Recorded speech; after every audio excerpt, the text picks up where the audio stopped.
Hello, this is Rudy Giuliani, and this is America's Mayor Live. And I have with me my good friend John Tabacco, who is a financial expert to start with. This is the real reason we have him sit here. Maybe not. He also is has a great show on Newsmax called Wise Guys, and it really is the true meaning of wise guys. Yeah. Very intelligent, very funny, and very substantive. I mean, a combination of all those things is really, really hard.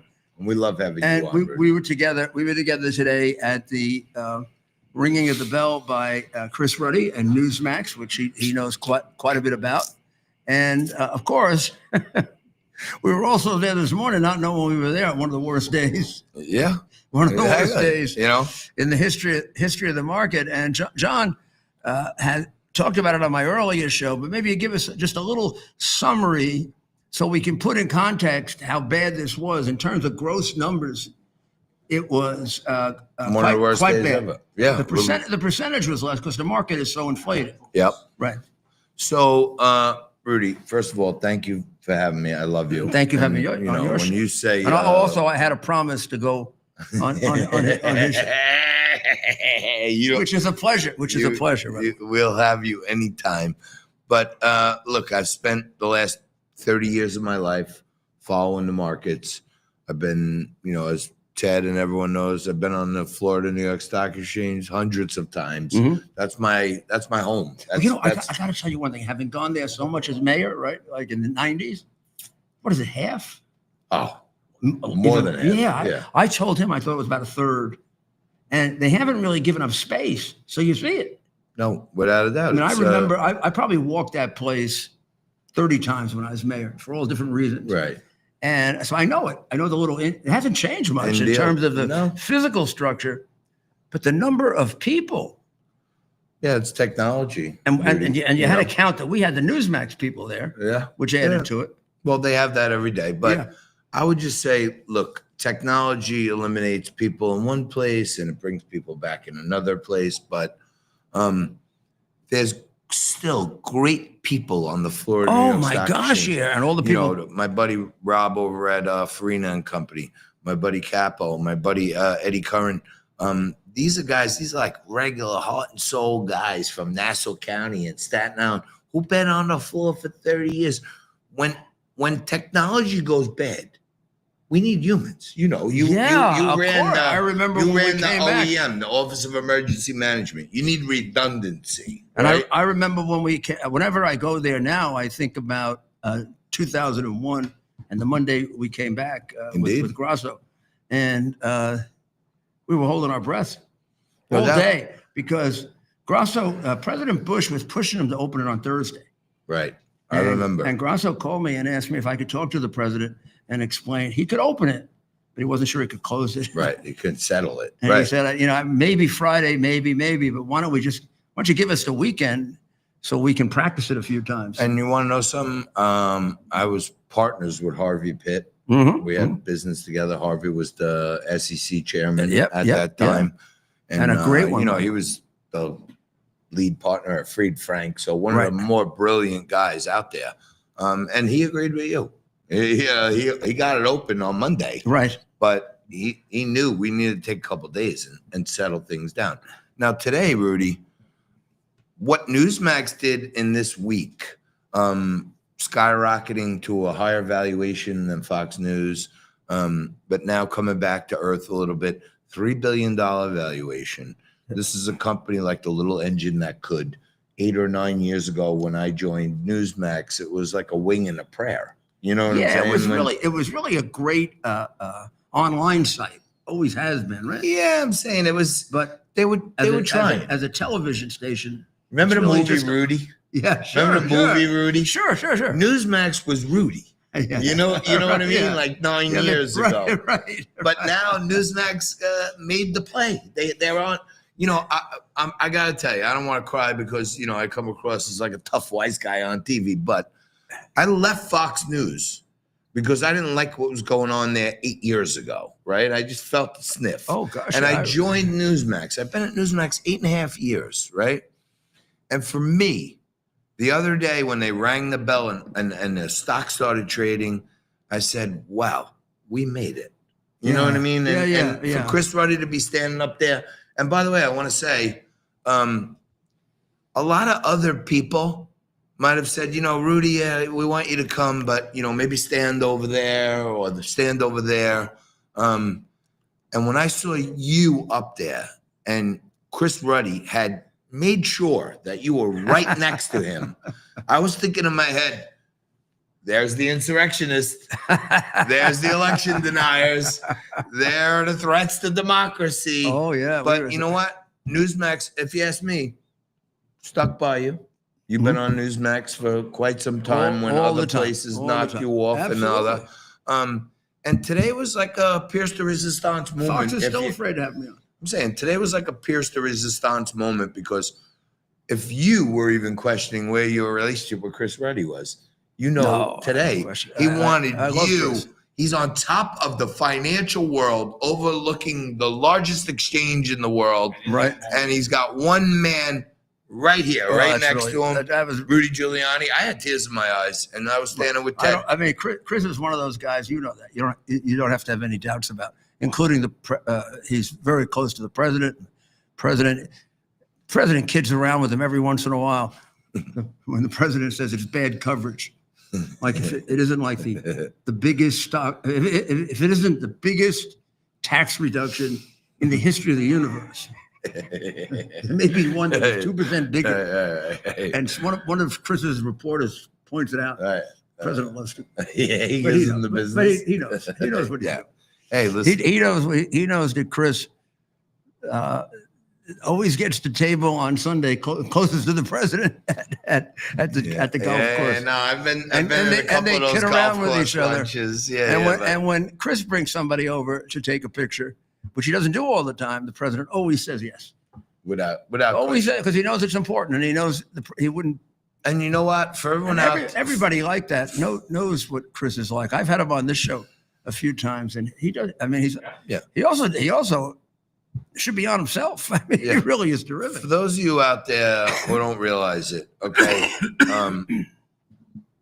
outlets like ours, we broadcast every single rally of Trump's, every single press conference, including the one right.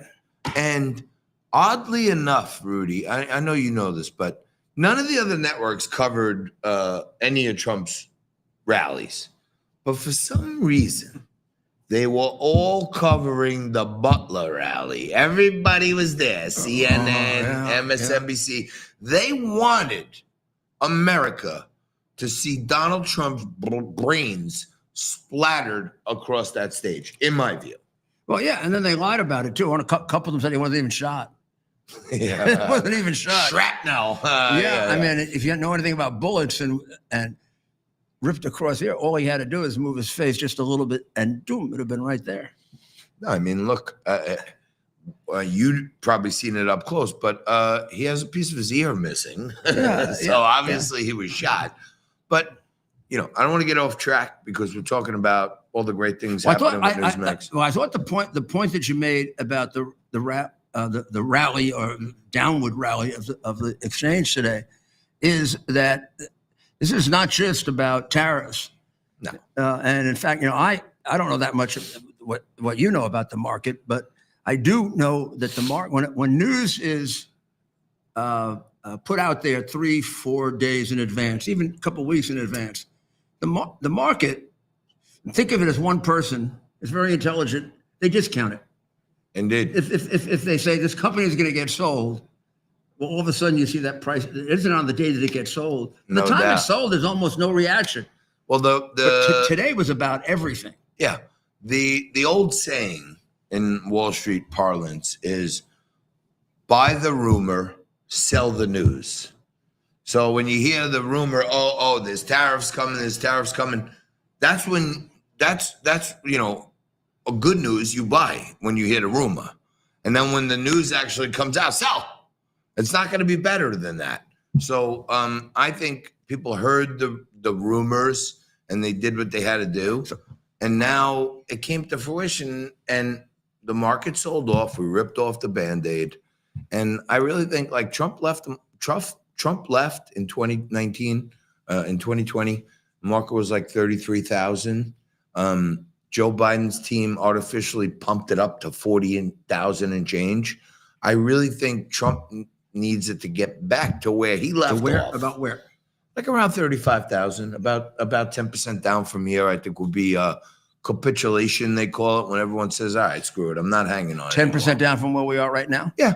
I think about 36,000 is Trump left. The Dow was at like 33. I think, there was some good economic things that happened, but I think 35 gives Trump that good foundation to go out and implement his policies and grow from here, not have to worry about if it's tepid every few weeks. You know what I mean? I remember when I was invited to the stock exchange by that great man, Mr. Grasso.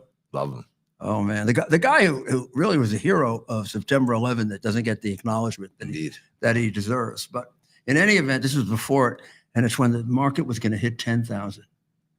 So he told me when he thought it was going to happen. So I loosened up my schedule, and then one day it almost got there. It didn't get there.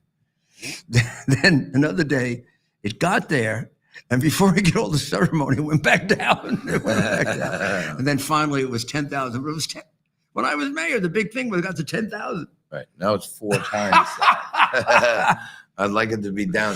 I've said it, Rudy. I'm not a financial advisor, but I've been around the markets for years. Sometimes you need just a full clean out. They call it capitulation. Just like get it out, get all the stuff out of the system. Like the night before you go in for your colonoscopy, you got to drink all this stuff and clean everything out. That's what's happening right now. And Scott Bessent said today, this patient has been sick for a while, and we need a colonic, basically. You know what I mean? So that's what's happening. And by the way, most people in their 401k, the left is saying, oh, the 401ks are down and all this other stuff. Most people, if they're smart, they're invested for the long term. They're invested for 5 and 10 year intervals. Yeah, that could be fine. Don't pay attention to like today or tomorrow or this week. Pay attention to the forward opportunities. And I think Trump's policies, the big, beautiful bill, the tax cuts and all that stuff, I think we'll be way above 40,000, but we need a good foundation to springboard from. So Ted, are you showing some of the pictures now? That's right. So we're playing the video. There's Chris right in the middle, right there. And there's the floor. I have some special surprise pictures I'm going to show Ted. We're going to get a surprise from Rudy. A Rudy surprise. Yeah. Everybody's ringing bells. Look at that, Rudy. There we are. There's the Newsmax team. Where's me and Ted? There's Father Riley, Chris's high school classmate, Rob Finnerty. Ted, where's me and you? I don't even see me and you in that clip. What the heck? Well, here's another one from my perspective. We didn't make.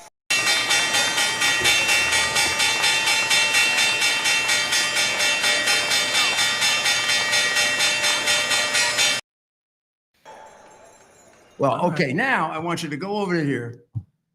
Okay, I want you to go over there. That is 20 Wall Street. That what you see right there. I worked there in 1966 at a law firm known as Nixon Mudge. Wow. With Richard Nixon was the senior partner. Wow. And do you know who was my co-intern? Ed Cox. Who? King. Congressman King. Peter King. Peter King. And we've been friends since then. But that was right in 20 that building right there. Now, this is from my perspective, looking down. Wowie. You see that guy in the middle there? Right there. I see Ted. Yeah. Right there. Yeah. There he is. I'm right next to Ted. Oh, wow. My tongue is even hanging out. Yeah. There you guys. That's not the best picture, but I'll take it. The father. Brace yourself when the mayor's taking pictures. The father is making you all look good. Don't worry. Father Riley is there. Wow, what a day. Set then. Oh, yeah. We had to be on our good behavior. Wait. The father was there. I was very well behaved there. Well, look at you. You were very well behaved. Look at you. Yeah. Very well behaved. We were. See, John? Ted was taking a let's look at John. quite the John, you look very John, you serious? you look really concerned, John. That was the moment. I told you, I almost had tears in my eyes because I was look at it. You could see I was really thinking about it. Wow, my boss, who I believed in, is up there ringing the bell on the New York Stock Exchange, and he's got the balls to stand up there with my friend Rudy Giuliani right next to him. I'm telling you, you could see that photo. I did have like tears in my eyes because I was so proud that my company was willing to stand up there on the world stage. That thing gets broadcast to the whole world, right? Oh, the opening bell, right? I'm saying this is the that one with that's like one of the most watched pictures. Without a doubt. And Chris said, there's Ted again yelling and screaming. Chris said, I want Rudy next to me. I want people to know. Now John's looking a lot happier. Things must have gone right. John, just want to make sure the big shots saw. I saw when you were shooting. That's my favorite. That's my favorite. Look at Ted pointing. But Ted was smitten by the girl in the green also, by the way. I was trying to figure out whose picture she was taking, yours or Ted's. I'm not so sure. Mine. I'm taking Rudy. I was encouraging Ted and the girl in the green to get to know each other a little better. I thought that was She's conservative too. If she's at the Newsmax party. Yeah, no, she's conservative. Great people, a lot of friends we see. But you recognize all these people. Match Slap, Mercedes, I see in there. Wow. And my buddy Nat Modica from Nassau County, Joe Kairos, and all the boys. I see him back there in the Newsmax hat. I wish Dr. Maria. Dr. Maria. Good thing no one has like their finger up their nose or anything. You know what I mean? Like, no booger. No. They would have gotten it. He was up there. He had the bird's eye view. No, that's what I mean. No, it was. I was like, great job getting those pictures for us. And Newsmax withstood the and had a nice gain today, right? You know what? These early days with these young stocks, this is like a meme stock. There's very few shares outstanding right now. So action comes in, the stock flies up. Other people try to, there are leftists, Rudy, left-wing liberal hedge funds who are intentionally selling Newsmax shares to depress the price. That's happening. And I'm short selling them? They're short selling Chris's stock. Could that be happening in the broad-based market also? It happens in the broad-based market, but they're doing it on Newsmax. And you could see in the middle of the day today, they started to try to like unwind that a little bit, and the stock ran from 40 to 70. So they're still trapped. But you know what? Chris Ruddy's been building value for 9 years that I know him. And whether the stock price is 40 or 80 or 100, to me, I'm not selling a darn share. Chris was very generous, gave me a lot of shares for my service to the company. I'm not selling a single share. I think this is only the beginning. Wow. God willing. John, thank you. Thank you very, very much. Thank you for having me. And we will be back very, very shortly. And we're going to have Miranda Devine with us to talk about the gag order imposed by the Biden administration on the hard drive so that Biden could lie to everyone. And the 51 spies who lied and also destroyed America could lie. We'll be right back. I'm back in the New York groove.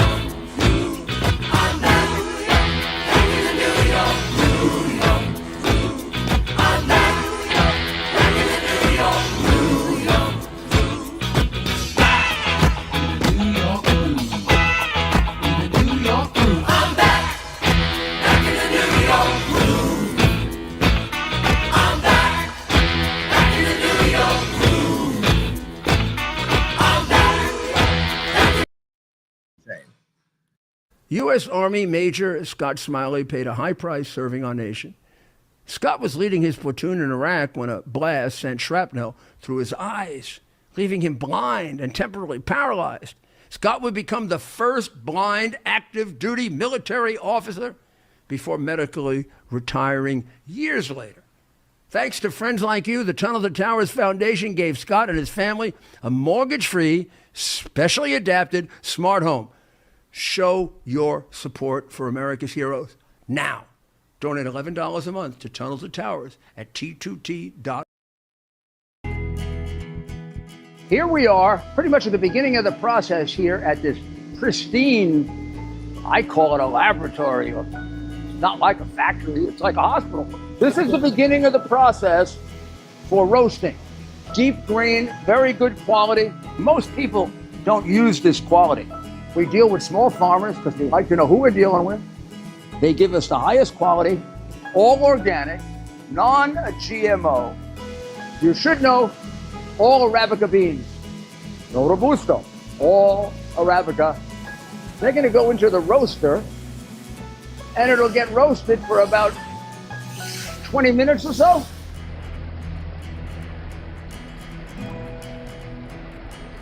Oh my goodness, look at these. My goodness.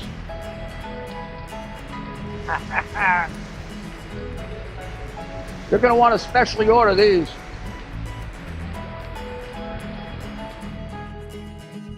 This is what goes into Rudy's coffee.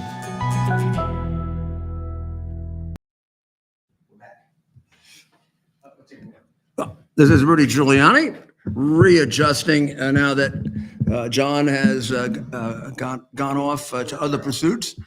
And we're shortly going to have Miranda Devine on to talk about the gag order that was imposed by the FBI, the corrupt FBI, before taken over by Kash Patel, in which they refused to discuss the hard drive or the computer of Hunter Biden, which they knew was completely valid and which they knew contained extraordinary amounts of crime at the highest levels of our government and the government of Ukraine.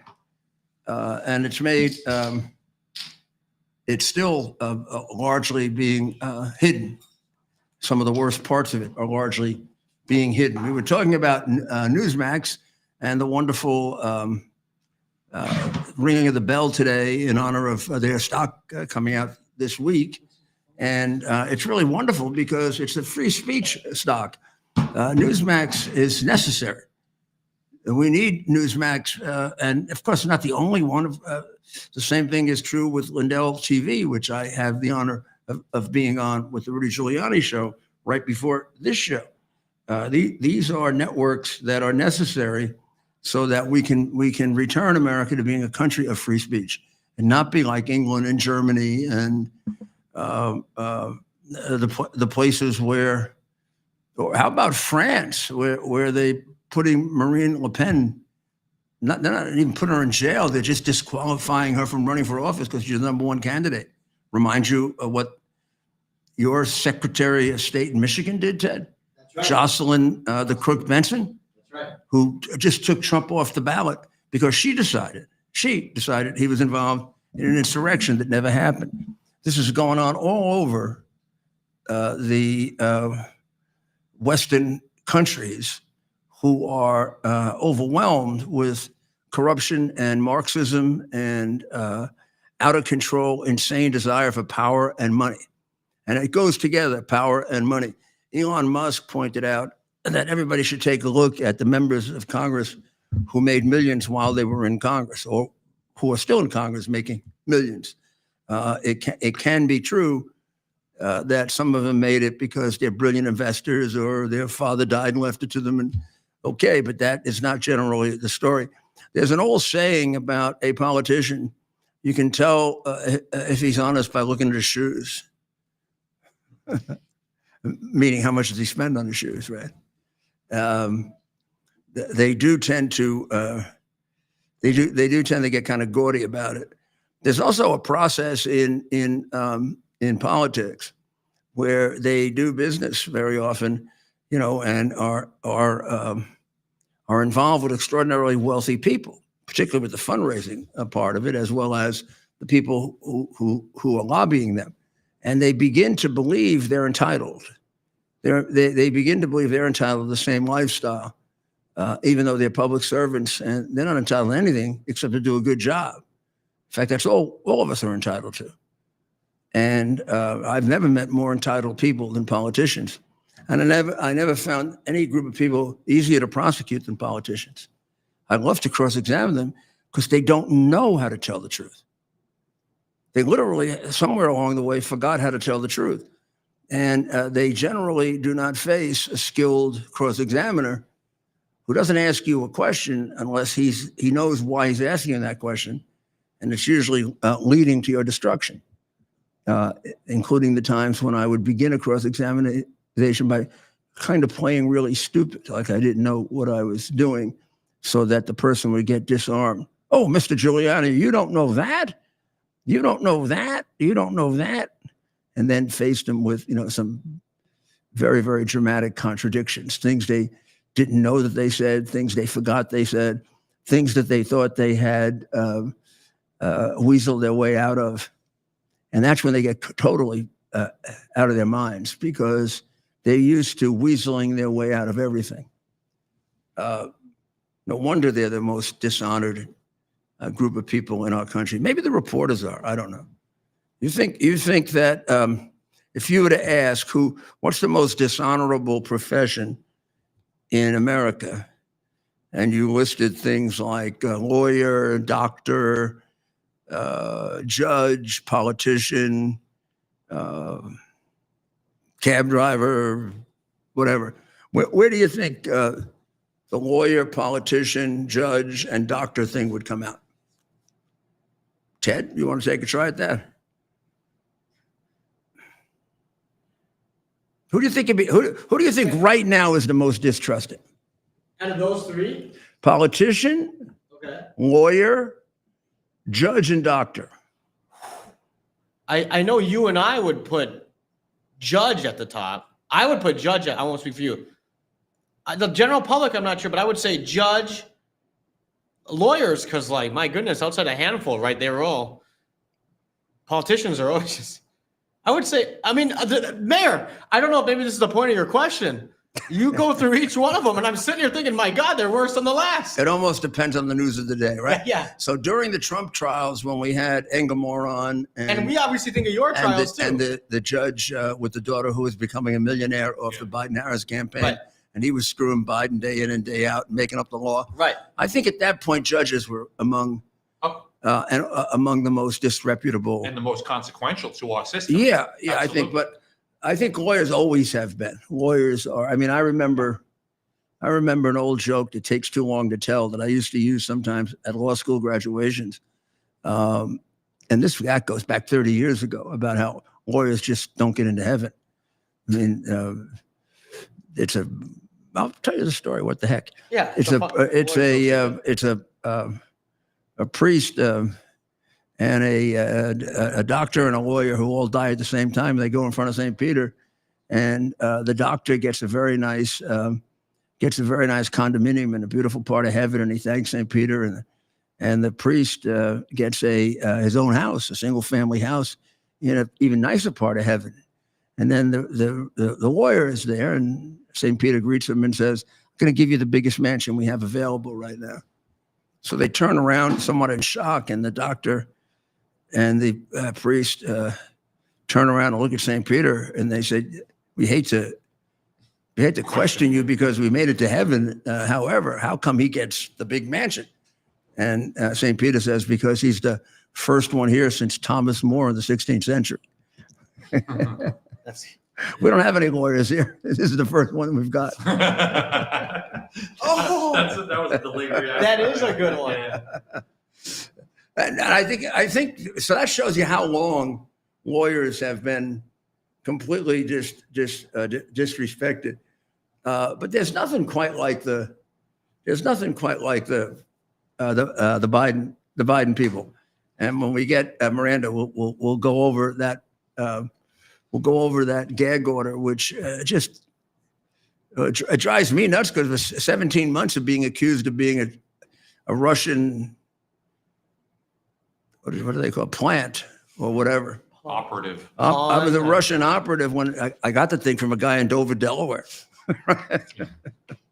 And it contained more crimes than I think any American president ever committed. I can't imagine we've ever had an American president, because who knows? We don't know their backgrounds, but I know that you and I both know the scandals in American history. This thing, for example, Nixon's vice president, Spiro Agnew, the proximate cause of his having to resign as vice president, was taking a $2,500 bribe. Yeah. Hunter Biden would have laughed at you if he gave him $2,500. I mean, he got $3.5 million from the crookedest woman in Russia, one of Putin's best friends. He got $10 million from Zlochevsky, who was the crookedest oligarch in Ukraine, which continues to be a corrupt country. And he got at least $31 million from our biggest enemy, the Red Chinese. That's just what we know about. Spiro Agnew got $2,500. Right? I convicted a congressman of taking a $40,000 bribe. I can't imagine that there's any group of politicians that have taken more bribes, more graft than the Biden family. And if you ever think that Joe didn't get it, it's because they hide from you the the text from Joe to his daughter in which he admits it, which is very unusual. Very unusual to have an admission in writing from one of the co-defendants in which he says, for 30 years, I've given half my salary to my father. Well, people say he may be exaggerating. Well, sure. And Sammy the Bull may be lying. I mean, that's true of any witness. That's why it's called evidence. It's evidence because it tends to prove, it's a set of facts that tend to prove that the person is guilty. But then it gets tested. But you can't just throw it away. In fact, what I just described to you, what Hunter Biden did in saying that is a very, very powerful piece of evidence treated that way in court. It's called an admission. And it comes in as an exception to the hearsay rule, which I won't bother you with. The hearsay rule has 42 exceptions. It's a rule that has more exceptions than rule. But an admission will often get you a charge from a judge. Then an admission is more credible than a confession because a confession happens under pressure and an admission you voluntarily. So nobody forced him to tell his daughter this. There was no pressure on him to tell his daughter this. He just told it to her. So why wouldn't it be true? Well, now it's up to the defense lawyer to try to show you why it's not true, but it's a very, very solid piece of evidence. Completely ignored even by the conservative stations. How about the child pornography that Hunter Biden had? And how about the fact that Joe knew that Hunter was a danger to his grandchildren and didn't do a damn thing about it? I mean, what a lousy scumbag that is. And what about his granddaughter, Navy, who he's never met? All of that is never mentioned. Imagine if Trump had done anything like that, or Vance, or me, or any Republican. Turning Hunter into a bagman. Hunter was the bagman of biggest bagman in American history, and a complete degenerate drug addict. Because of his demented father. Yeah, one would say that if his father was even as caring as half the mafia guys that I prosecuted, he would not have had his son in that business. I mean, some of them had their sons in the business, but many of them kept their kids away from it. Joe brought him into the corruption that he had practiced all his life with his equally dishonest brothers. Israel, while nobody is paying much attention right now, Israel is doing the final job of wiping out Hamas. In fact, we now see a movement in Palestine for the first time of Gazans demonstrating against Hamas. I don't think I've seen that before. Maybe it's happened, but I don't remember seeing that before, even during the time of Arafat.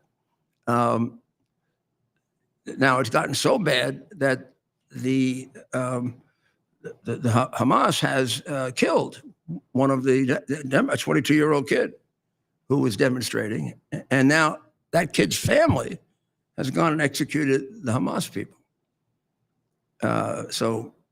And Israel every day keeps applying the pressure because while we're waiting on Iran, they're destroying as best they can Hamas, which is dedicated to the destruction of the state of Israel, the elimination of the Jewish people, and death to America.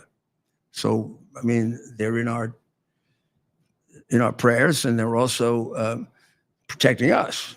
Also, finally, we're taking up our part of it, and rather than being just sitting ducks for the Houthis, which we were for 2 years under the worst president in American history, Joe Biden, we're not depending on Israel to hit the Houthis back. We're doing it, and we're doing it almost every day. And by the time we're finished, I don't know how much will be left of Yemen, but there should be nothing left of the Houthis. So there go 2 Iranian proxies. Hezbollah has run for the hills. Nobody can find them. Even the Lebanese who are glad to get rid of them can't find them. So they were supposed to be the toughest, the strongest, and the best equipped terrorist group in the world. Israel dispatched them in 5 days. Assad, it seems to me, somebody lit up a firecracker right outside his palace and he ran away. So Assad is gone. The Assad government is gone, which was a part of the Iranian Empire. It is being run by people we got to be very careful of, by Sunni terrorists who like to kill Christians and are doing it in rather large numbers, because the Christians live with the Alawites, and the Alawites are the people from which Assad came from, and his father and his grandfather. So the Sunni terrorists who took over from the Shiite terrorists are now killing the Alawites, but they're also eliminating thousands of Christians. And we better just stop it. Stop them. Just because you're Christian, you don't get any sympathy or any attention. People are wiping out Christians all over the world, and everybody talks about other people, which they should, including me. But I'll be damned if they're going to ignore my own people. I mean, if I did that, I'd feel like Chuck Schumer, who's probably one of the biggest rats in the country, who's turned his back on his own people. I feel like they're more my people than his. When he turned his back on the Jewish people and wanted Netanyahu thrown out of office. If it wasn't for Netanyahu, every one of those groups would be very, very powerful right now. When we go back and we look at, hopefully, the demise of the Iranian Empire, their power structure was taken apart brick by brick by Benjamin Netanyahu in a 1-year period. First Hamas, then Hezbollah, then Assad, and when he had time, the Houthis, which really should have been our responsibility because they were stopping traffic in the Black Sea. It is now. And now it's time to get rid of the nuclear weapons. The president today, do we have that? We don't have Miranda yet, do we? Well, do we have the piece? Yeah, do we have the piece with the president talking about how that he I think he said he got a message from the Iranian government that they're now willing to have direct negotiations. Because originally he said that direct are much better than indirect. And so I'll share with you my concern. You not want to play it? Yeah, I do. But let's play it, and then I'll tell you my concern. This is from earlier today as the president. But was it when he was flying to Florida? Air Force One in Palm Beach, Florida. Than if you go through intermediaries. They wanted to use better if we have direct talks. I think it goes faster and you understand the other side a lot better than if you go through intermediaries. They wanted to use intermediaries. I don't think that's necessarily true anymore. I think they're concerned. I think they feel vulnerable, and I don't want them to feel that way. And I think they want to meet Iran. They're talking about Iran. You said you don't think they want to use intermediaries anymore. Did they send another letter? Yeah. Did the UAE let you know about this? I know for a fact. I think they'd like to have direct talks. Did you say anything about what the letter said from Iran? No, I just think I'm just telling you, I think they want to have, forget about letters, I think they want to have direct talks. Better if we have direct talks. I think it goes faster and you.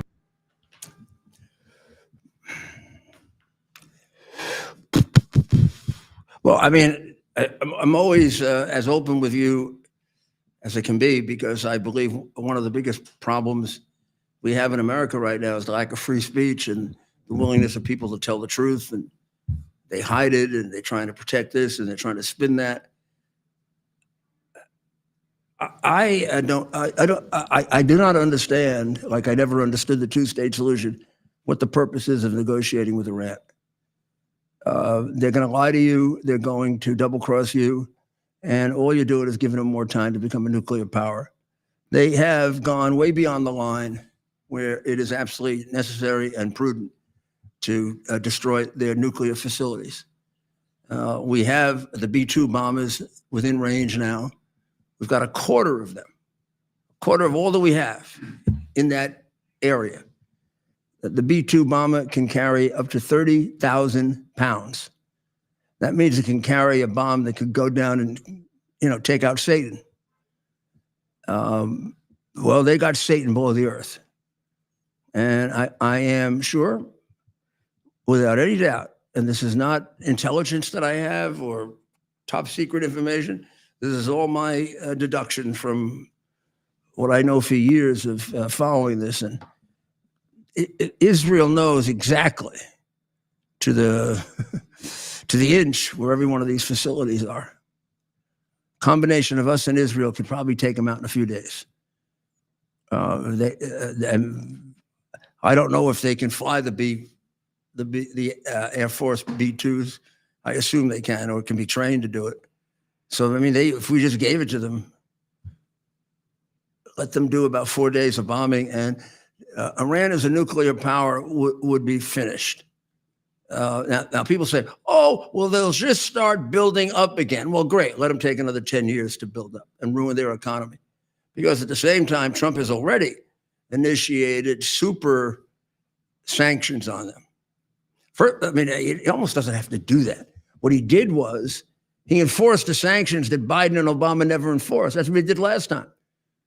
Last time they were crashing after 7 months of him not even applying a new sanction yet, but just enforcing the ones that Obama wasn't, because Obama was feeding them billions. And Biden was doing the same thing. When Biden came into office, they had nothing. And in a very short period of time, he funneled $100 billion into their economy. So Trump is now enforcing those sanctions. See, a lot of the sanctions involve other countries moving their oil around when they're not supposed to. So we have to go stop them and stop their bank transfers. So it might be, oh gosh, I don't want to pick on a country. Well, let me pick a good one to pick on. Turkey. It might be Turkey. It might be a Turkish vessel. They're picking it up and taking it to China. Well, then they have to make a transfer of money. We cut that off and seize it. And we just do that everywhere we can, every place we can. We cut off doing business with anybody doing business with them. And the end result is they starve and we flourish, because then we start getting more money for our oil, our gas, and so do our allies. And we have to do that with Iran. We have to do that with Russia. It's about time to give Putin a punch in the mouth. He's been jerking us around now, telling us he wants to have peace, and he's killing people.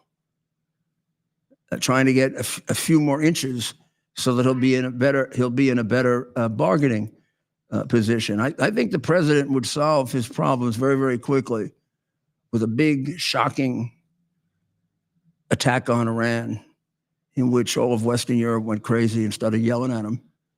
And I think Putin would pee in his pants, which is what he has to do. He's got to get Putin to pee in his pants.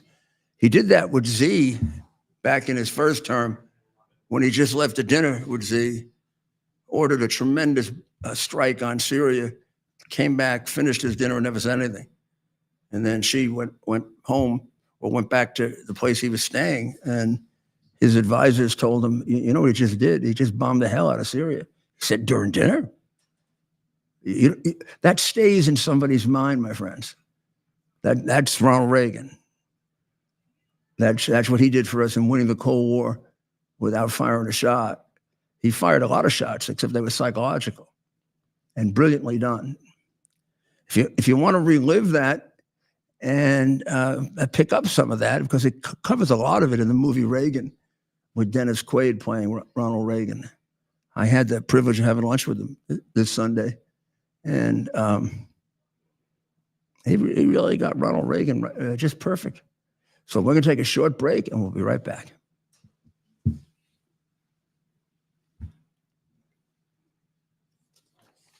To celebrate the new year, we're having the biggest sale ever on overstock clearance and brand new products. For example, save 60% on our Goose Down comforters, the best comforters ever. They go perfectly with our MyPillow bed sheets and duvet covers. Save 25% on our brand new kitchen towels. They're made with the same technology as our famous My Towels. Our initial quantities are extremely low, so get them now before they go. Our seasonal flannel sheets are finally in. You save up to 50%, and they sell out fast every year, so order now. They're truly the best flannel sheets you'll ever sleep on. Or save up to 80% on all our clearance items. And this is where it gets even better. For a limited time, your entire order ships absolutely free. So go to MyPillow.com or call the number on your screen. Use that promo code to get deep discounts on all MyPillow products. And for a limited time, your order ships absolutely. This is Rudy Giuliani back with you, and we're trying to reach Miranda Devine, and we're going to put her on right now. And I hope you've all read her excellent column today in the New York Post, explaining the gag order that the FBI placed on the hard drive just at the time that it was being published in the New York Post. And therefore, carrying out really probably one of the major frauds in an American election. Even before you get to counting the votes, they had defrauded the American people of critical information about the dishonesty of the man running for president. Information that 30-40% of Democrats said would have had them vote against him if they knew about it. Do we have Miranda? Miranda, how are you? Yes. Hi, Rudy. I'm very well, thank you. Can you hear me? Miranda, can you hear us? Yes, I can hear you. Okay. But you couldn't hear me. I also had a very bad echo. Okay. How about now? Yeah, now it's good. Can you hear me? Hi, Miranda. Yes, I can. So, Miranda, what do you make of this newest? You kind of knew about this anyway, didn't you? That they had done something like this, but an actual gag order when they knew exactly what the hard drive was, has to show you how corrupt the FBI was. Yeah, it's, as you say, this story did come out earlier last year because one of the senior FBI people, Laura Demlow, had testified behind closed doors to the congressional investigation that Jim Jordan was running. However, these chat logs from the FBI from the day that we published that story in the New York Post that you gave us from the Hunter Biden laptop, that was October 14, 2020, 3 weeks before the election. Those chat logs from internal FBI conversations that day were withheld from Jim Jordan's committee in Congress by Christopher Wray. So it's only now because Kash Patel is the FBI director that he released that. They're still heavily redacted. He released those chat logs. And so while you're right that it's not exactly a new story, to me, it's really very significant because you can see exactly how it was in real time back on October 14, 2020, the sort of panic about the story about Hunter Biden and Joe Biden, more importantly, his corruption, was now out in the New York Post. And so you can see very senior FBI leaders from particularly the New York field office intervening and saying, we must not talk about the New York Post story. No one can talk about the Biden laptop. You've got a Office of the General Counsel of the FBI intervening as well and saying that there is a gag order and you're not allowed to talk about it. There was an analyst who that day was asked in a meeting with Twitter, one of these election integrity meetings that they were holding regularly before the election, was asked about our story about the Hunter Biden laptop. Was it real? And he answered yes. And then he was admonished. You can see in the chat log, was he admonished? Yes, he was, but he won't shut up. So this person, an analyst, was in trouble. And these very senior people have stomped in and decided, even though they've had possession of the laptop for 10 months, even though there's no reason why they can't admit that, yes, the laptop is real, they have decided that they're going to just close ranks and protect Joe Biden. And then you have to add the context, which you know very well, which is that during those sort of weekly meetings that the FBI was having with these social media companies, they pre-bunked our story before it was published.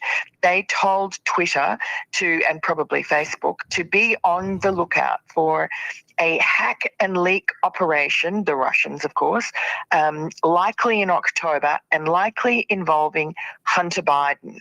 And we believe, and I know I've talked to you about that the reason they knew that story was going to be coming up in the days ahead was because they were spying on you. They had a covert surveillance warrant on your iCloud, Mr. Mayor, as you know, which they hadn't told you about. So they were privy to all your conversations on email and on text, and so or SMS. And so if they'd been watching, which they should have been, they would have seen the email that came through to you on August 26, 2020, from John Paul MacIsaac, who was the MacBook repair shop owner, telling you exactly what was in the laptop.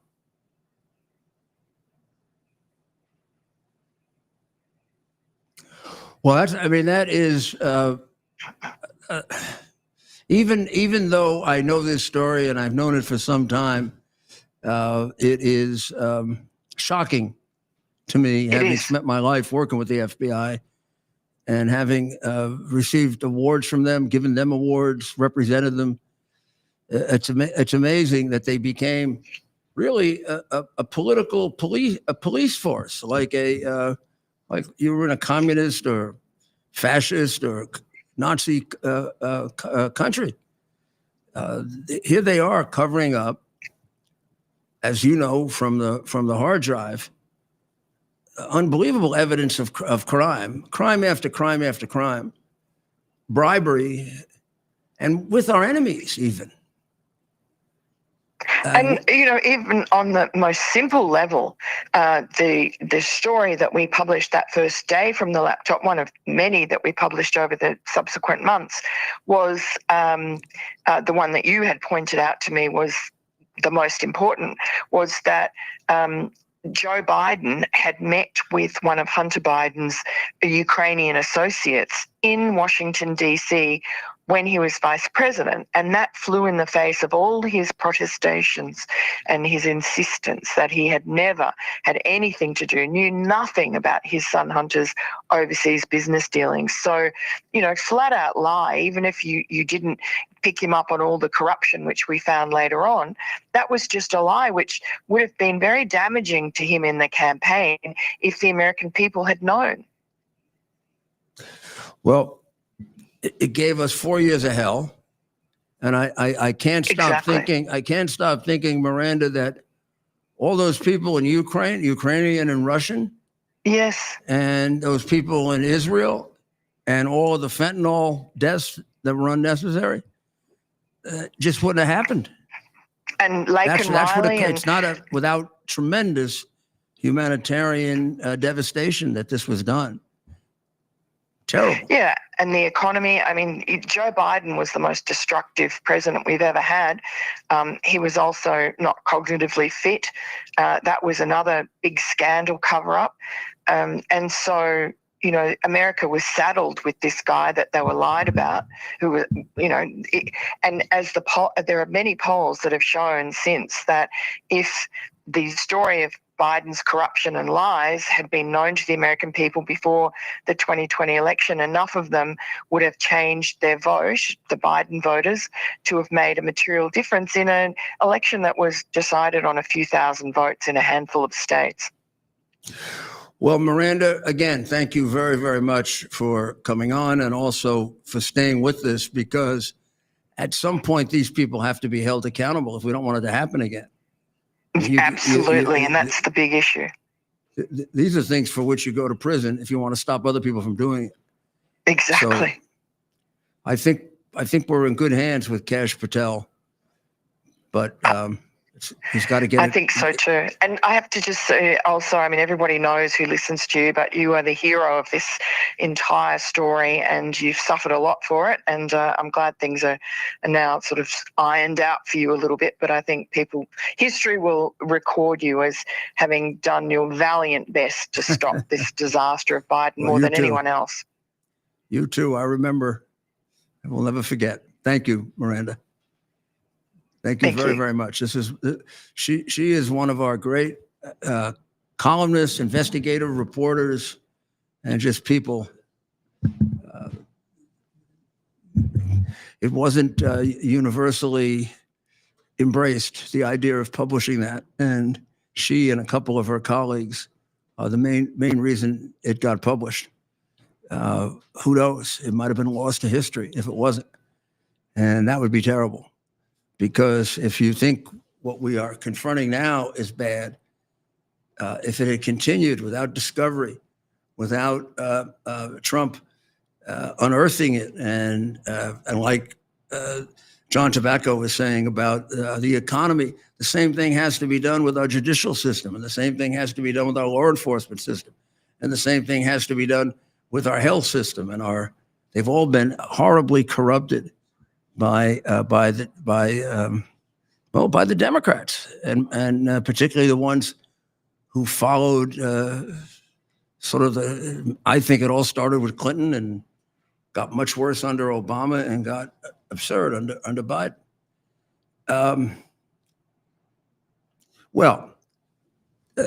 Everybody's all in addition to overreacting to the tariffs, which, as John pointed out, is really a reaction to the whole economy.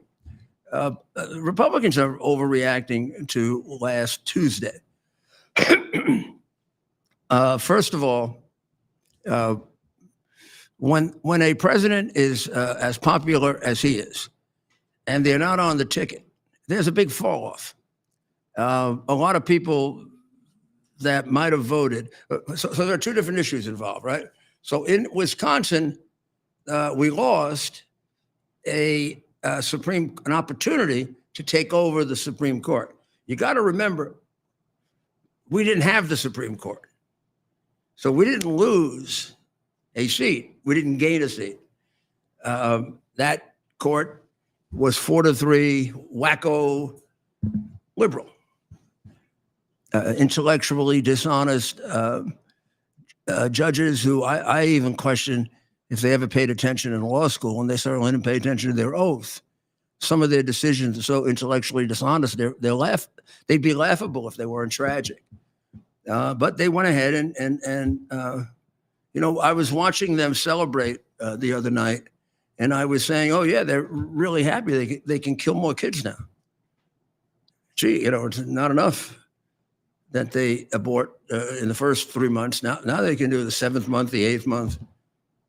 They can buy a lot more of those vacuum cleaners they use to suck the baby out of the womb, or hatchets maybe they use to chop the baby's head off. And then maybe they could even do what Tampon Tin does, was even if the kid avoids the abortion and gets born, you just don't feed him or do anything, let the kid die. So they were really happy they're going to get to do that. And they're really happy that they're going to get to mutilate your kid without your permission, because the kid belongs to them, not you. It belongs to the state. This is what they stand for, these judges. These are the kinds of judges who can't define a woman, like the one on the Supreme Court, Jackson. Can you tell me what a woman is? No, I'm not a biologist. No, you're not. You're either a lying, dishonest politician, or an absolutely stupid moron. In either case, not only don't you belong on a court, you probably shouldn't be a court clerk, or I'm not even sure you should clean a courtroom. You're so stupid. So the people of Wisconsin wanted that on their Supreme Court.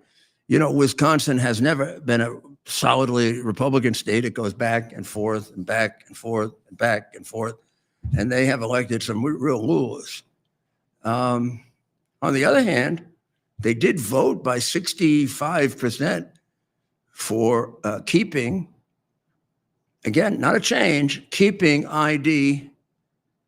picture ID identification in an election, which is a lot further than most other Democrat states go, and can go a long way in helping us make sure we get an honest election next time, even if the Supreme Court gets an opportunity to render a dishonest decision, tossing it to them Democrats, they will. Crawford, the woman who won, astonishingly has already told us that, if you elect me, we can have a Democrat Congress. She's already told us how she's going to decide on a redistricting, gerrymandering bill. Hasn't even been passed yet. Now, how she can tell us that she's going to deliver 2 more seats in Congress is probably the best indication that she's completely dishonest, completely unscrupulous, silly, maybe not so silly, wacky left-winger. It's like the state attorney general they have in this state. I'm in New York right now, and who ran on, I'm going to get Trump. I mean, having been a prosecutor, I can't imagine that I'd have been appointed by Ronald Reagan if I said, I want to get Schumer. Maybe a lot of people would be kind of happy about it, probably, if I did get Schumer, but I have something called ethics. And so do the people who appointed me. They don't. So that's the Wisconsin election. It's also a swing state. And here's when I get nervous. And it's true of all the advice I ever gave to others, and president in particular, and to myself. You start to worry when you start to lose your base. When that starts to, look, his base has taken him very far, right? To a surprise victory in 2016. And to what I know without any doubt, and am more than happy to say it in front of St. Peter, a victory in 2020. And a very surprisingly big victory given the realities of modern politics in 2024. So when that base starts to deteriorate, that's when you have to worry. Now, so people say, well, Petronas and Randy Fine in Florida, the 6th district and the 1st district, won by less than he did, or less than their predecessors, Walz and Gates. Now, they won by 15, 16%. When you get to that level, it almost doesn't matter. So next time we'll win those districts by 15% instead of 30%. I'm not worried about that. That's a question of lack of interest. If you had to produce that number of people, because like it was in 24, the country was on the line, you'd produce it. And if it were Trump campaigning, you'd produce it because he'd do one of his rallies and they'd all come out and they'd all remember to vote. I would not get worried about a margin of victory moving from 30 to 15.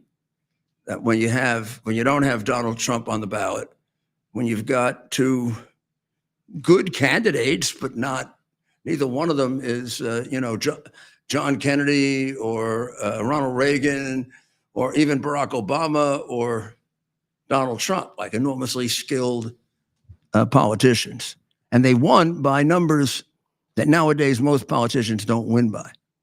So what that says to me is we haven't taken any heat at all in our critical states, our core states. We got a little trouble in probably the most difficult state for us to win, Wisconsin. But we're going to have a little trouble in Wisconsin. That's the way it is. Maybe next time we can replace it with New Jersey. What do you think? I have my friend here from New Jersey, Robert. What do you think? When is New Jersey ready to do a Pennsylvania and come over and get rid of all those crooked mayors and you got the worst governor in America, Murphy. Yeah, communist he is for sure. A liar, major liar. Yeah, killed old people like Cuomo. Well, how about Alina Habba? Maybe that's why. Maybe everybody wonders why did she take the job as U.S. attorney. I remember a guy who became mayor who was U.S. attorney in New York. You remember a guy? And I remember a guy who was U.S. attorney who became governor of New Jersey. In fact, it's hard to forget him. Yeah, well, I think I was with him the day he announced. I'll be very proud if New Jersey comes to their senses. I mean, a lot of people have already. I know everybody that I know. I mean, it isn't the 19th century when Christie won. Yeah. It's just what, 20 years ago or whatever. The beached sperm whale. Yeah, sperm whale. He was a very good friend. Now he says all terrible things about me. You said he's a decent baseball player, actually, right? I even said, yeah. Actually, it's amazing for his weight, the way he carries himself as an athlete. When he was young, he helped me create a 1,000 winning record at Yankee Stadium because I only pitched one game. But he's a good ball player. Something really, the anger that he has towards Trump and his recollection of history is very shaky, to say the least. Trump seems to anger a lot of people, and you have to wonder why. A lot of politicians. And anybody, he's ruining it for them. He's ruining it. Anybody who changes things the way he does. Yeah, they got comfortable little scams going on, and they don't like to see it. Yeah. I mean, he's changing everything. This has to be. Well, the New Deal was required because of the Depression, right? So you'd say probably of a Civil War, different situation. I'm going to say this might well be the biggest attempt to change government that we've ever had, or at least equal to the New Deal. Thank God. And what he's trying to do is deconstruct a monster that was created. Yeah. Where we now have 4 branches of government, even though the Constitution says only 3. All those agencies are branches of government. We have, I'm not sure if we don't have more employees not working than working, if you take the military out. We've got the government, the government workforce And please, they're going to get really angry. God is part of it. But in many cases, they do more harm than good. I mean, if they weren't around, like if the Department of Education wasn't around, maybe our kids wouldn't have sunk down about 30 spots in education. Yeah, I mean, And almost the whole world is educated better than our kids because of the teachers union. what more do people have to see? What more do American people have to see? How far down do they have to go before Look they- at these things that Musk is uncovering. I mean, It's crazy. Yeah. People laugh at them, but these are really sad. $50 million to some country we don't even know for condoms. I thought it was interesting when Musk the other day he says kind of funny, I don't know, maybe I'd like to take a walk around Fort Knox, see if the gold is still there. What was that? Was that a little messaging or something? What was that? You know, you got to wonder. Maybe they know something. Well, I mean, I pick on the condoms because, and I can find 10 others, because I hope you realize that there's a 9 out of 10 chance that that's a complete scam. So that for Graf, because I don't think they bought any condoms at all. They just took the $50 million and whacked it up. Absolutely. I haven't seen any. What do they send us? This Sri Lanka, or they send it to some place that only has about 20,000 people. So American people, you have to do what Americans have always done. Be patriotic, stand behind your president, and things will get better. You got to get rid of these animals. You know by now that these people are up to no good. Well, I think you do. Now, Howard Lutnick, there are lots of rumors about Howard Lutnick, and there are, of course, rumors about Elon. Now, Elon, in fact, has only 138 days, I think it is, 35 or 138 days as a non-salaried sort of volunteer. There's a restriction of 130-something days in that capacity. I'm not sure if it can be renewed. We'll have to look. So that when he talks about, I think I can get up to $1 trillion, he sees that as sort of his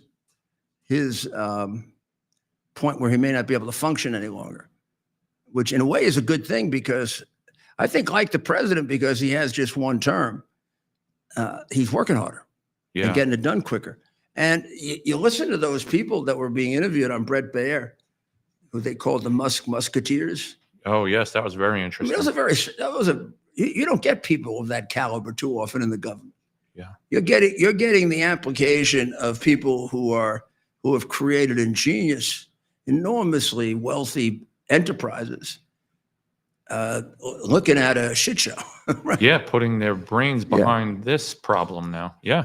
But there's the hatred it's created. As we covered last night, we spent a lot of time showing all the people being bombed, attacked. But is that not a select group of paid operatives that go in, create a mess, Yeah. and then they have a bunch of schmucks Yeah, all with you have to do earrings is look through at their them. noses These and are green not. hair? These are not even. Well, most of the demonstrations are that way. Even the college demonstrations. Yeah. Something like 3% of the college students that agree with them. It's a contrived psyop. I would guess in those demonstrations are probably more than half. The college demonstrations are more than half operatives, right? That are paid for by Soros and the blind leading the blind. People like him. We know that 2020 they were all paid, and not only that, they were staged in places where Soros had the district attorney under his thumb, and therefore they never went to jail. I think Ted evidenced it pretty good with that girl that he interviewed, and she basically admitted that she has no education. Well, she does. She went to Fordham, which is a Jesuit school, and I went to Manhattan College, and they were our rivals. No, we did have an education. I don't know what they did at Fordham, but I mean, she said she didn't know why she was there. Right. She was supporting NYU. Yeah, she was supporting NYU. I think she knew something about Palestinians were being tortured or whatever. Maybe she knew the Jews were bad. Yeah, but that was about it. And then she turned to her friend who she sort of said was more educated than her. And she knew less. She didn't know. Yeah. No, she actually knew less. So I really don't know anything about this. We're just here. Yeah. Just maybe to light a few matches and all of these peaceful demonstrations. I mean, that's a lot of garbage. They all end up with fires. Whoever heard of a peaceful demonstration? You burn a building down. Bunch of The young fire department gets a little annoyed at that. There are a bunch of young dummies that were probably watching videos from the 60s and said, yeah, we're going to protest. Well, those because are we're the gonna- ones who are we're gonna manipulated. be political. Those are the ones who are manipulated. Yeah. But the ones that The paid operatives. are, yeah, are they leading know them. exactly what Yes. they're doing, and they know how to get it to that point. Oh, and doesn't the news media always show up for the event, too, to make sure Yeah. they can propagate the images throughout the United And States? I mean, they're beating up on cops a lot worse than anything I ever saw at J6. Yeah. I mean, they say, oh, it's terrible. The president pardoned people that hit cops. First of all, it's only a small percentage that hit cops, if they did. In many cases, it was scuffling because the cops were attacking them, including putting the tear gas on them. But when you look at one of the college riots of last year, or the riots of 2020, or even what goes on now, they're fighting with the cops all the time, banging them over the head, hitting them. Because now they know they can get all away should with it. go free, whereas the January 6 people should go to jail for 50 years and not even get bail. Right. It's crazy. It's absolutely crazy that there is a theater going on for the American people who are working their asses off all day long, come home, they just want to have dinner and sit down and watch the news, but they don't realize they're getting anti-news. I need to show everybody this. These pictures here are so great. So put 'em we up. are in a hotel right now Oh, they're called up the already? Lexington Hotel. John Tobacco is in this hotel also. For a minute. That's the room that Marilyn Monroe used to use I in can't this see hotel. it anymore. Right there, show it. Marilyn Monroe's room. Has to be part of a suite. I'd give Marilyn Monroe a much bigger room than that. Wouldn't you, John? Yeah, my God. She could have any room she wanted. She could have my room. Look at that. I mean, hopefully that's part of a suite. What do you think? That looks like a normal room to me, Mayor. Are you in that room? That happens to be why. Gee, that sure seems very familiar to me, Mayor. I don't think they were putting Marilyn Monroe in the same room as. It could be, it could be when she was like an aspiring young actress or something, right? Yes. What do you think? I could see totally. I could see it. Plus, I'm sure it's gone through some renovations. Obviously. Oh, yeah, absolutely. But it's a New York hotel room. Joe DiMaggio couldn't fit on that bed. No. He was about 6'2". New York City hotel rooms tend And he to couldn't, be smaller. he Not all, couldn't but, stay on that bed because he had bad legs. I mean, they would hang over. He would get but hurt. look how small that room is, and this is a very nice hotel. The great that's New York story for you. about Marilyn Monroe that I love the most, when Yeah. she came got back a from few of 'em. Japan, married to Joe for a little while. She came back from Yeah. Japan and said, gee, Joe, unbelievable. I had like 40,000 people yelling for me. Imagine, you probably never experienced anything like that. Yeah.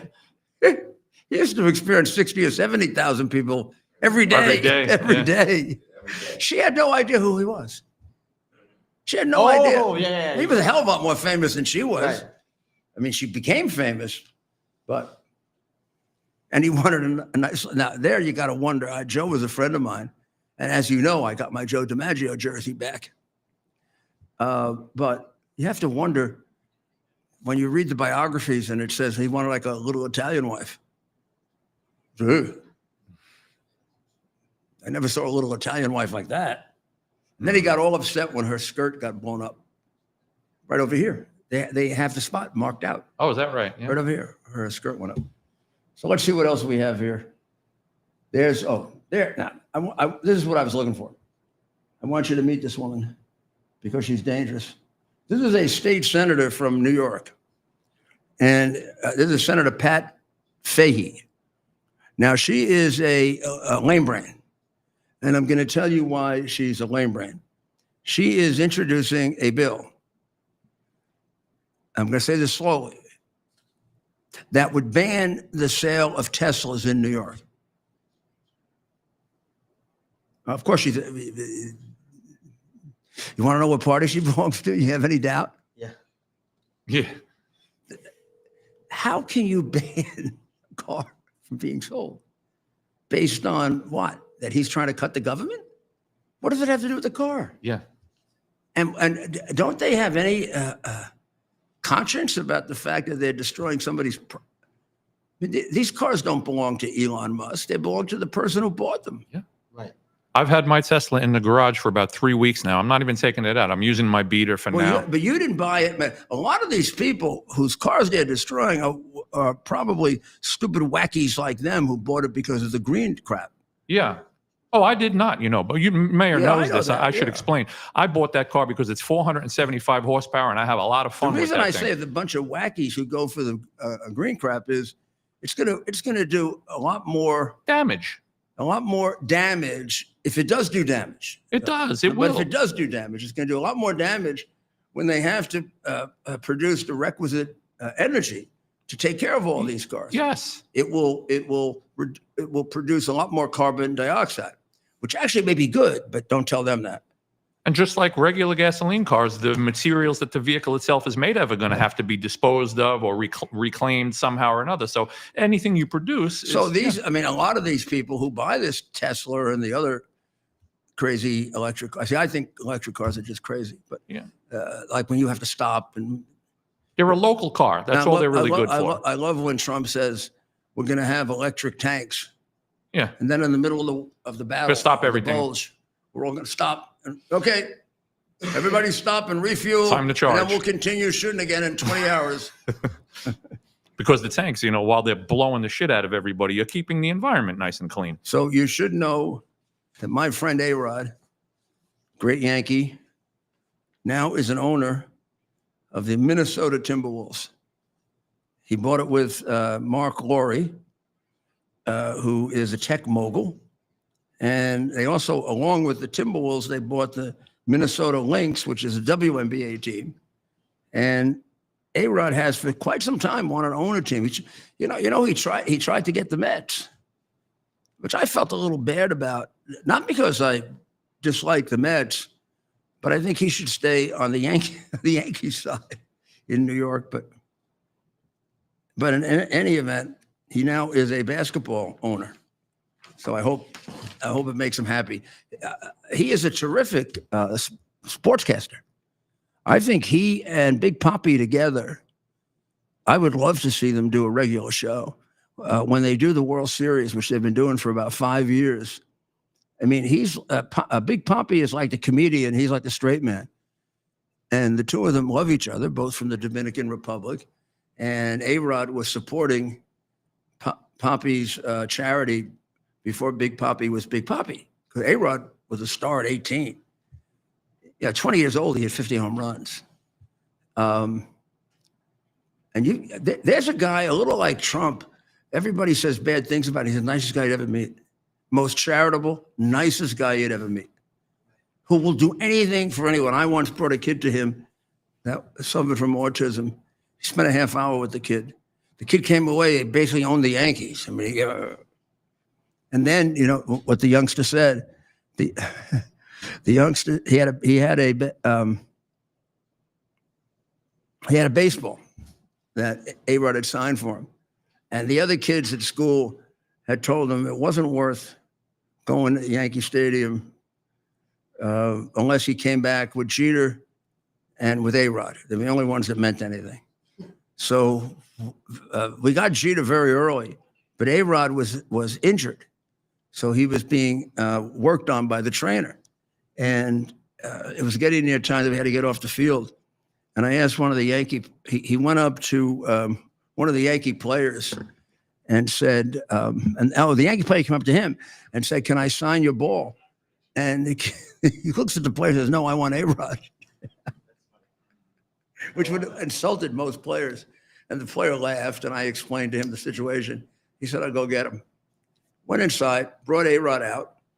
A-Rod is talking to the kid and the kid's father and me, and gets very friendly with him. And then he asked the father for permission to take him in the clubhouse. He says, "Can I take him in the clubhouse for a while?" Still about an hour before the game. And he says, he looks at me like, "Can we trust that?" Yeah, you can do it. Comes out about a half hour later, and he's having a hard time carrying all the stuff. He's got somebody help him carrying all the stuff. He's got jerseys and hats and a little baseball bat, but he's got this baseball. And he says, "You see, this will prove it to them. There's A-Rod's signature and there's Jeter's signature. And not only that, he gave me a glove," puts on the glove, and that has A-Rod's DNA. So I've always loved A-Rod for that. Finally, I don't know if you know what Act Blue is. Act Blue is the organization that collects money for the Communist Party, otherwise known as the Democrat Party. Now, Act Blue has some major clients: the Democrat Party, Soros, and basically all the left-wingers who are trying to destroy our country. And they probably handle more of the left-wing Democrat money than anyone. They are sometimes accused of taking too much of a cut. So Democrats sometimes try to avoid them. But a little quick audit of them, which maybe was inspired by Doge and maybe not, because we're found like the Department of the Interior hadn't been audited in 7 years.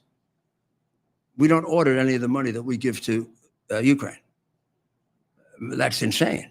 But hopefully that becomes a trend in so government. they don't get audited either. They finally got audited, and they were found to have 237 donations from overseas. Of course, we can't use foreign money in American elections. That's what the whole Russian make-believe collusion case was about, and what the Ukraine collusion case was really about, for which Hillary should have gone to jail, but Hillary's not allowed to go to jail. Golden circle. Do we know? I was going to ask Ted, who's our political expert, why is Howard Lutnick in trouble? I like Howard very, very much. Going back, of course, I have a real bond with Howard over September 11. He lost half his company on September 11 and then spent his life. I mean, I've gone to more fundraisers that he put together for his people. And, you know, obviously, he's a hard driving businessman, so some people aren't going to like him, but he's been absolutely terrific for those people. Right. And he's a very good man. Well, I would say first, and he's a very smart man. Right. Well, I would say, first of all, this is a common tactic by the left and their allies in the legacy media to create rifts, right, or to attempt to create a rift between cabinet officials and the president. And with Liberation Day and all the work on these tariffs and these trade negotiations, I truly believe part of this is, and it's not to discredit all the reporting, it's not just to be a cheerleader or just to be a simple homer, right? But I feel that part of this definitely is a media concoction mixed with some vipers from within, right? Taking this as an opportunity to knife Mr. Lutnick, right? Other people within the admin, right? Who want to use it as an opportunity to knife Mr. Lutnick. The story is written, people in Washington then start, the idea is it can take away some of the power and authority behind Mr. Lutnick, right? If people think, well, he's not in with the boss, he's on his way out.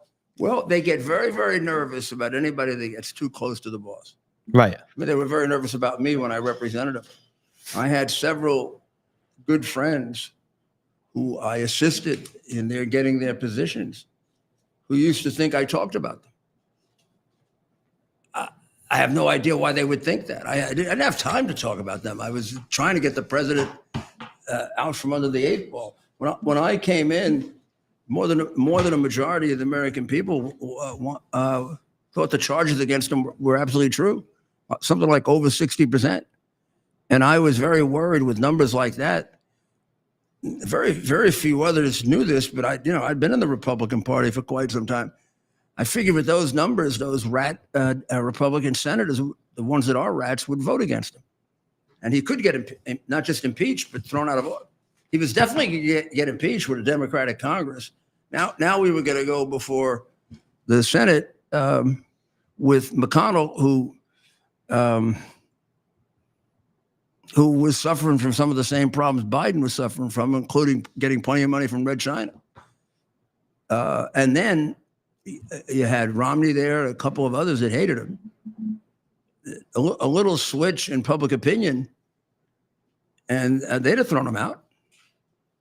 So it was a full-time job for Jay and I and Jane and the people who did it flip that around, not just the legal part. Because if you remember, ultimately Mueller came to the conclusion he didn't do it. Well, did Mueller come to any real conclusions? No, he I came saw to the the state of conclusion that Mr. it Mueller couldn't be- during those hearings, Mayor. No, he came to the conclusion that it was. I know. That what it you're was. He went even further than it couldn't be proven beyond a reasonable doubt. He basically said that you could prove that it wasn't true beyond a reasonable doubt. I mean, Mueller's report was a complete vindication of it. Not the New York Times. I mean, the New York Times got a Pulitzer Prize for a completely phony story.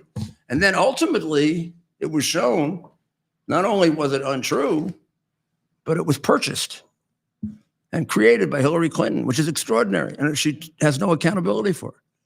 She paid at minimum $1.1 million to Steele to create a group of phony allegations about Russia when he hadn't been in Russia in 17 years, when he had been discredited by the FBI as a source.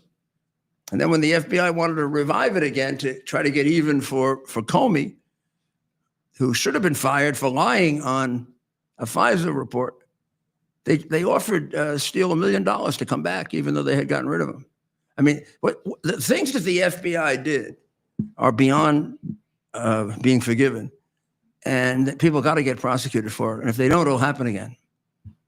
The only way to really frighten people into not doing this kind of crap in government, the kind of thing that they're doing all over the world now, putting Marine Le Pen in prison, Maduro putting his opponent in prison, the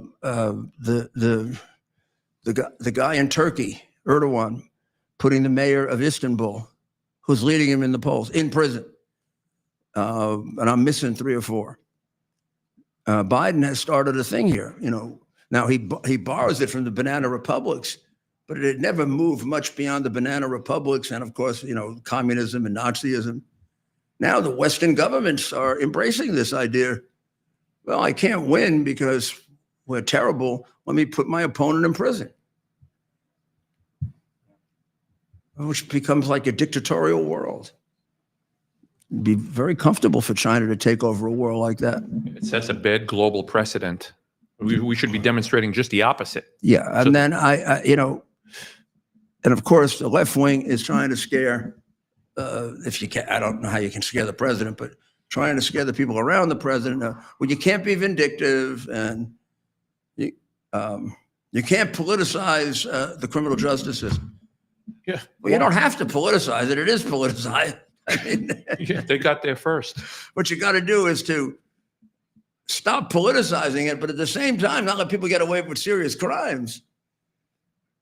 I mean, the people who framed him committed a serious crime.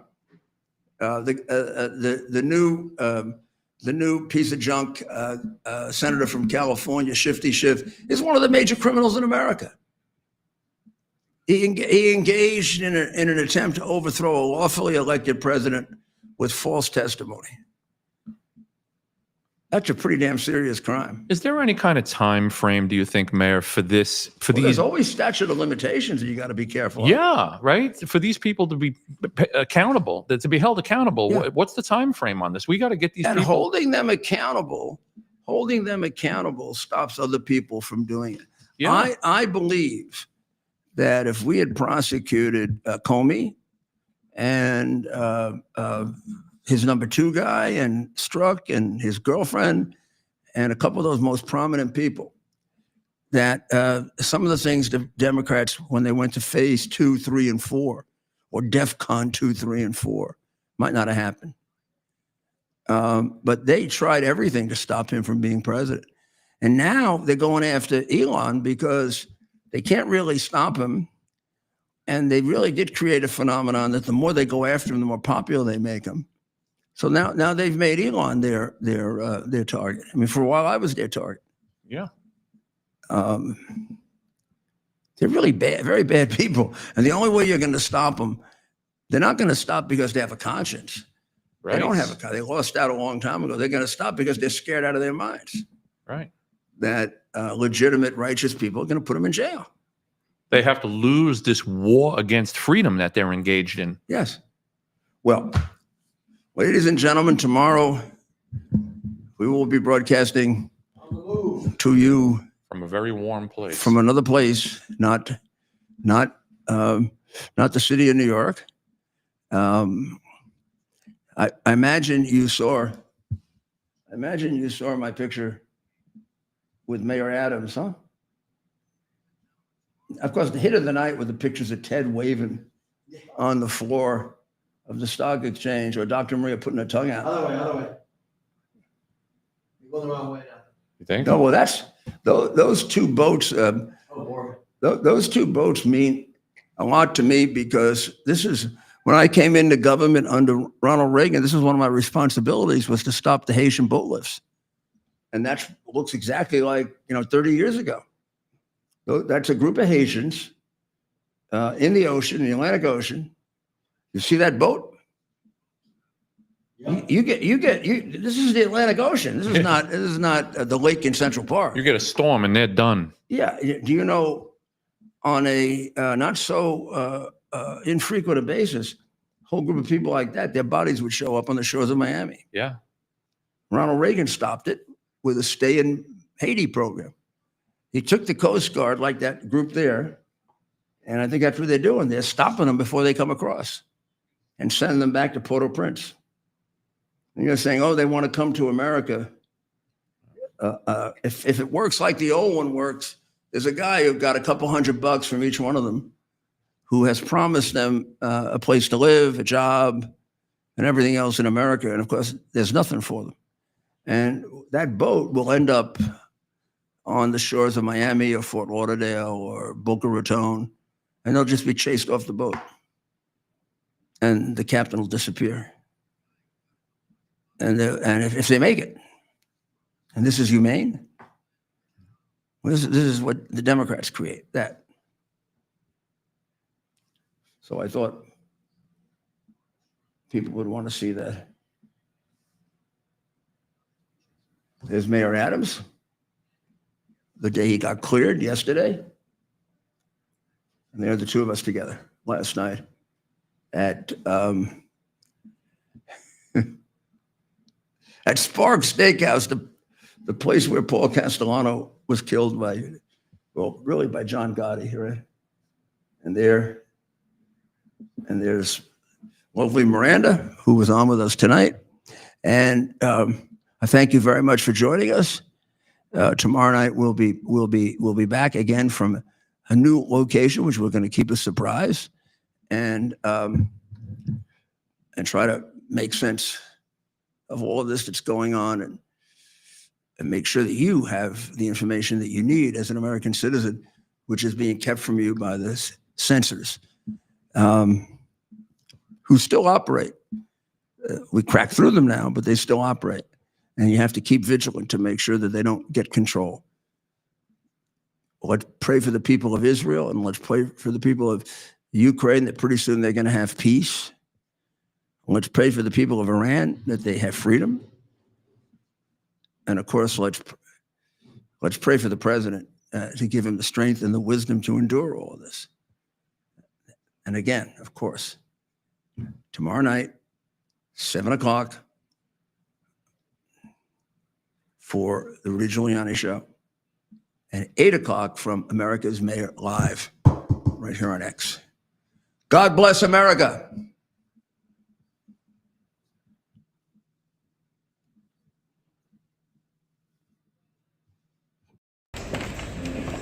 This would be good B-roll from the stock exchange. This way?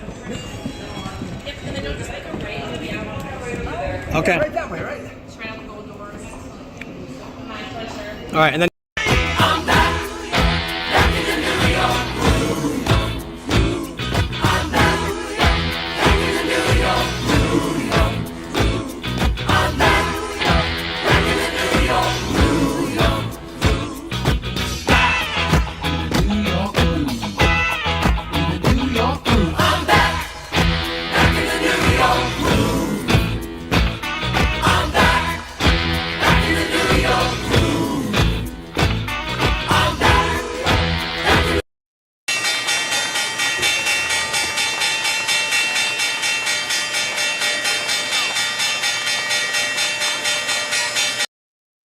It's our purpose to bring to bear the principle of common sense and rational discussion to the issues of our day.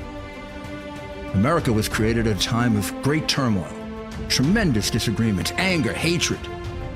It was a book written in 1776 that guided much of the discipline of thinking that brought to us the discovery of our freedoms, of our God-given freedoms.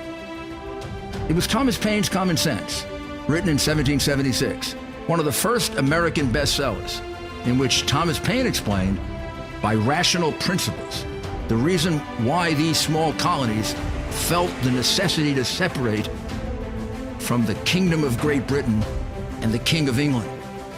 He explained their inherent desire for liberty, for freedom, freedom of religion, freedom of speech, the ability to select the people who govern them. And he explained it in ways that were understandable to all the people, not just the elite. Because the desire for freedom is universal. The desire for freedom adheres in the human mind, and it is part of the human soul. This is exactly the time we should consult our history. Look at what we've done in the past and see if we can't use it to help us now. We understand that our founders created the greatest country in the history of the world, the greatest democracy, the freest country, a country that has taken more people out of poverty than any country ever. All of us are so fortunate to be Americans. But a great deal of the reason for America's constant ability to self-improve is because we're able to reason, we're able to talk, we're able to analyze,